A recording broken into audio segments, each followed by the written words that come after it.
Endilikte mühim bir leksiyemizge dikkat kılan hürmetlik vatandaşım. Shinzo Abe intayin çoğunpo attı. Vaziyepi öteş müddeti işçide de şimaldaki töt aralını kaytırıp alımız dedi. Mavzuğa dikkat kılın. Shinzo Abe intayin çoğunpo attı. Vaziyepi öteş müddeti işçide şimaldaki töt aralını kaytırıp alımız dedi. Mavzuda haber 10. ayının 13. gün Dovi Torbiyeti ilan kılındı. Haber mındak başlandı. Yaponiya ile Rusya arası təbəlik talaş tartışı qılıb 70 yıldan bir toxtamayıvatqan Yaponiyanın şimalidagi 4 aralı meselesi de Yaponiyanın vaziri Shinzo Abe yaqindan biri bu arallarni qaytirib olish to'g'risida qattiq arzusini qattiq ifodaladi. Belki yakındaki bayanatı da vazife öteş müddeti işçide arallarını qaytırıp eliş nişanıga yetide qalligini qayd qildi. Yaponiya NHK televiziyasi 10. ayının 3. günü haber qilib mundaq ko'rsatdi. Yaponiyanın vaziri Shinzo Abe parlamentning kengash palatasida Hamçot komitetining merkezleştirip tekshirish yig'inida shimaldagi 4 aral to'g'risida fikrini sharhladi. Hal qilishning manzilasi ko'rganligini bildirdi hamda vazifa o'tash muddati ichida umid qilishning natijasini qo'lga keltirishga iroda bog'ladi. Avval Yaponiya vaziri Shinzo Abe mundaq ko'rsatdi. Hürmetlik vatandaşım, bu leksiyimizin her cümlesi siz üçün, men üçün intayin ehmiyetli cümleler dikkat kılın vatandaşım. 9. ayda Vladivostok'ta Prezident Vladimir Putin bilen sohbetleşkende 9. ayının 3. günü Vladivostok'ta açılgan Asiya iqtisat yığınıda. Talaş tartışlarını kürüşüş arkalık hal kılış mümkünlüğünü körüp yetkenliğini bildirdi. Demek bu ikkilerinin sohbeti Vladivostok'ta neticelik boldu degan gap. Vazir Shinzo Abe o'xshashla oshkorlab mundaq ko'rsatdi. İki devlet siyasi sahasida mushu avlod kishilarning bu masalani hal qilish samimiyati va irodasi bo'lishi kerak. Shinzo Abe dedi, mushu mezgilda mushu avlod kishilarning bu masalani hal qilish samimiyati va irodasi bo'lishi kerak. Çenjin Shinwen Yaponiya gizit o'xshash kunda xabar qilib mundaq ko'rsatdi. Vazir Shinzo Abe parlamentda mundaq ko'rsatdi. Chiqib kelish o'xshash bo'lgan Shankun aylik ajdodimiz Siyason Jitiansong yilni doğrab an'anaviy tafakkurni buzib tashlaydigan boturlik va iroda bilan 12. ayda Prezident Vladimir Putin bilan o'tkazilgan suhbatga yuzlanib ma'lum shaklda ilgirlashni qo'lga keltiramiz. Demek Yaponiya tarixidagi bir siyason Shankun aylik destan kelib chiqqan adam biz shularni doğrab shuni usulini doğrab Rossiya bilan bo'lgan munosabatda bu da suhbatda bu da bu qatam bir natijani qo'lga keltirishni ilgirlashni qo'lga keltiramiz. O'xshash bir vaqtda umumiy tarafdan moslashib territoriya suhbati besish hosil qilish uchun Yaponiyaning tashqi ishlar ministri An Tianwen bugun Moskvaga borib Prezident Vladimir Putin'nin Yaponiyani ziyaret qilish vaqtini muqimlashtirishdan boshqa Rossiya bilan Yaponiyaning qandaq hamkorlashishiga to'g'risida suhbat elib boradigan bo'ldi. Asli oldimizdagi bir xabarda var aydan oldin ma'lumot deganda yaqinqi bir xabarda shu 10. ayning 13. kuni Moskva yoki Rossiya Federatsiyasi tashqi ishlar ministri Raulov bilan Yaponiyanın tashqi ishlar ministri Tokyoda suhbatlashdi. Hozir shu suhbat boshlandimi qanday 2 kundan beri tuzuk xabar yo'q. Rossiyaning iqtisodini taraqqiy qildirishga Yaponiyaning yordam qildigan samimiyatini ifodalaydi. Ko'rang, endi suhbatdan burun Rossiya Yaponiya o'rtasida iqtisod masalasi o'rtaga chiqyapti. Demak, Yaponiya Rossiyaning iqtisodini taraqqiy qildirishga yordam berdi.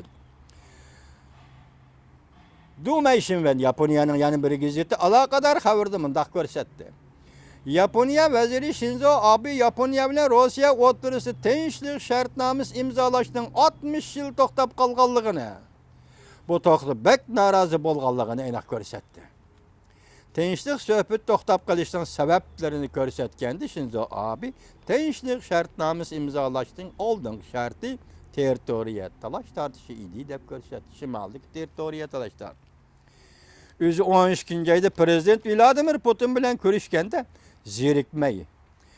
Ona qoyil qilib, Yaponiyaning shimaldagi 4 orolni qaytarib berish masalasini zo'r darajada ilgari suradiganligini bildirdi. Uningdan boshqa shimaldagi 4 orolni qaytarib kelish umumyuzlik qanot yaydiriladigan Rossiya Yaponiya iqtisodiy hamkorligi Yaponiya bu to'g'rida bir loyiha o'tirg'i chiqadi.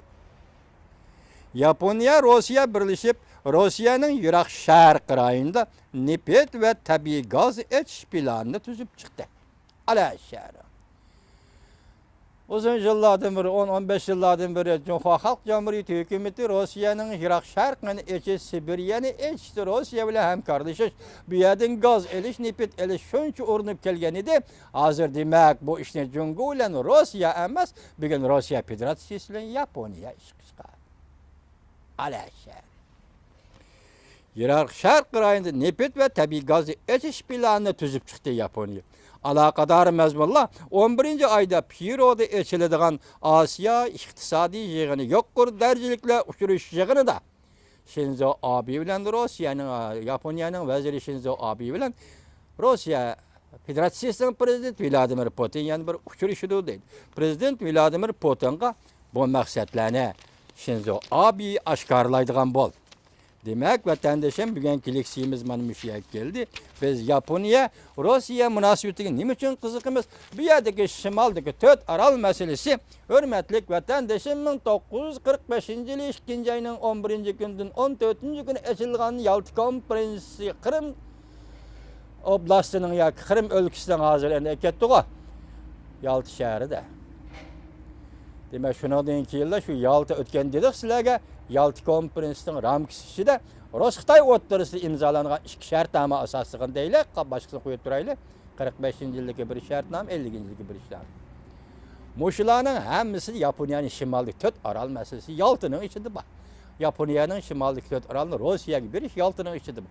Endi bugun Prezident Vladimir Putin bu shartnomani Yaponiyaga qaytarib beradigan bo'lsa, shu vaqtda tuzilgan shartnomalar yirtib tashlanamdi.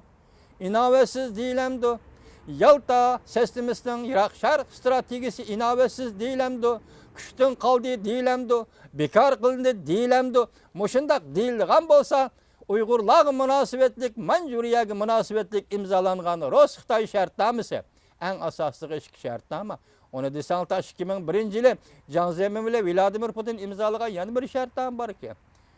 Bu shartnoma ajoyib, ikki davlat o'rtasida chegara masalasi yo'q debdi. Undaq emas. Ikki davlat o'rtasida Xinjiang masalasi va Sharq Turkiston masalasi va buni hal qilmaysizlar, hech ketolmaysizlar. Bizning buni hal qildirsan deb yo'llaydigan kuchimiz yo'q. Bizning qo'limiz bir qalam bilan oxiri chiqayotgan bir nafas, bir tinig'imiz va boshqa ishimiz yo'q biz Uyg'urlarning. Lekin jahonning tartibi mushundaqlik keladi ekan, bu cho'qim eg'izga elinadi. Bugün şimaldik 4 orolni qaytarib berish masalasilar Yalta yig'inining masalasi Yalta konferensiyasi o'tirg'i chiqadi ekan, Yaltaning Iroq sharq strategiyasi bitch qilish masalasi o'tirg'i chiqadi ekan, zaruriy chiqadi. Buni yoki Vladimir Putin yoki Shinzo Abe eg'izga oladi vazirlar degan gap emas. Bu zaruriyat shundoq. Bu olamning zaruriyat, majburiyat ana shundoq. Başta deptiga Prezident Vladimir Putin bu mening tanlashim emas. Demak shundoq. Mening tanlashim emas, sizning tanlashingiz emas, Jungoning tanlashi emas, yana birisining tanlashi emas. Bu tanlash sizning mening aqlim doirasidan va obyektiv analiz qilish doirasidan va sizning mening orzu istaklarimdan tashqaridagi ish bu. Tashqaridagi bu obyektiv o tanlash sizning ixtiyoringiz emas. Mayli Jungo bo'lsin, mayli Yaponiya bo'lsin, mayli Rossiya bo'lsin, bu tanlash sizning ixtiyoring obyektiv dunyoning o'tiribidagi narsa u. Mesela senin sohbetinizin obyektiv desek, onun sırtındaki bir narsa o. Şuna bu tanlaşqa siz mi mecbur olursunuz, o mecbur oldu, bu mecbur oldu. Lekin ixtiyoriniz bo'lmasa siz bu tanlaşqa mecbur olursunuz. Şuna biz Yaponiyaning vaziri Shinzo Abe'ning g'ayratli bo'lishini umid qilamiz.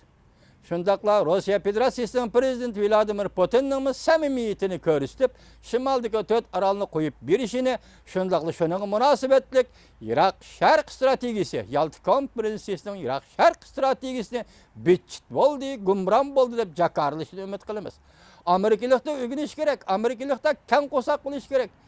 Hargiz pit ko'z, pit uchay bo'lmasligi kerak. Rossiya degan mard Yevropalik-ku.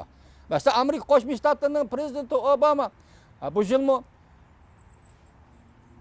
Yaponiyaga bordi, Xirosima arlig'i bordi. Xirosima arlig'i bir shu vaqtda atom bombasi zarbidan nobud bo'lgan, qazo qilganlarning qabrgoyiga berib gulchambarak qo'ydi. Qarang, mana Amerikadagi jur'at bu. Amerikadagi axloq bu. Siz buni o'rganing Vladimir Putin efendi. Sizdan kutadiganimiz Rossiya büyük axloqli millat. Sizden kütüdüğünümüz hem de vaqt keldi. Bugün Yaponiyalar uçuruşupsiz 45. yıllık Yalta Konferansiga münasebetlik Irak Şarkı stratejisi ve bunun münasebetlik Manjuriya Uyg'uriston meselesi. Ben başka meseleleri sözlemeyeyim çünkü bana münasebetsiz işler. Manjuriya Uyg'uriston meselesi bu şartnamalarni açsız. Dal mush paytda nima ish bo'ldi tuyuqsizda hozir Reis Xi Jinping Hindiston bilan Bengalni ziyorat qilib yuriydi. Bengalda hech qanday ishi yo'q. Çan doğmaslıq üçün, əsli Hindistan'a bardığı işin çan doğmaslıq üçün Bengal'a düşüp öttü degan gap. Bengal'la nima devletler münasebeti başka hiç qanday ish yo'q. Çan doğmaslıq üçün Hindistan'a ketyapti. Xo'sh, nima ish bor? Men o'tgan sizlarga aytgandim vatandoshim. 18. navbatlik partiya qurultayining 6. umumiy yig'ini 10. ayning oxirida echildi. Men shu vaqt nima dedim? Faraz va qiyos qildim juma. Ameliyat emas, ya bir yerde anıldım emas, ben hüküm kıldım emas, peres kıyas asası hüküm kıldım ki dalaylama lihasaga qaytıdı. Demek bu umumiyig'in echilishdan 6. umumiyig'in echilishdan burun Reis Xi Jinpingning Hindistonni ziyorat qilishida zaten nima maqsad bor? Buni keyingi xabarlarimiz, leksiyalarimiz so'zlaymiz vatandoshlar.